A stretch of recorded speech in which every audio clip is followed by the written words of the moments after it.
Let's learn about thread.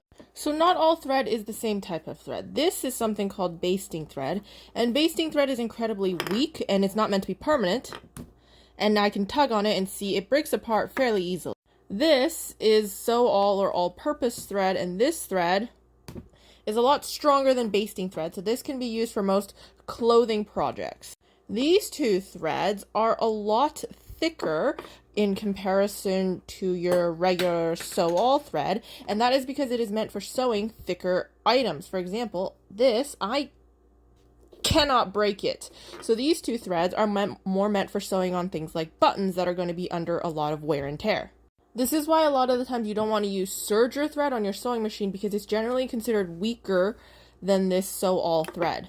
There are also other types of thread that I do not have here because I do not have all types of thread. If you're going to sew something outside under the sunlight, you need something that is UV resistant as well as mildew resistant. The sun is a deadly laser and it kills everything, including thread.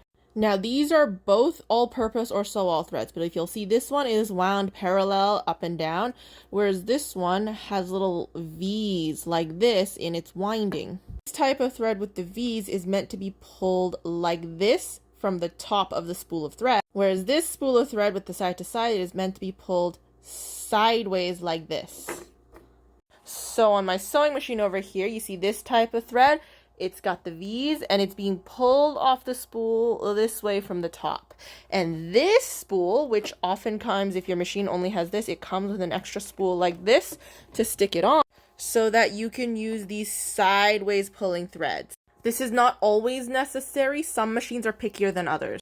Thread is very similar to fabric in that it can be made out of different fiber contents. Most all-purpose thread is going to be made out of 100% polyester because polyester is stronger than cotton. A lot of outdoor threads will be probably made out of nylon or polyester. A lot of people who use quilts prefer to use 100% cotton thread.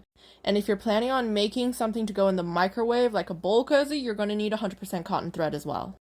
Linen thread is not very common, but you can find it sometimes, and this is often preferred to be used by historical costumers because linen is a historical fiber and polyester is not.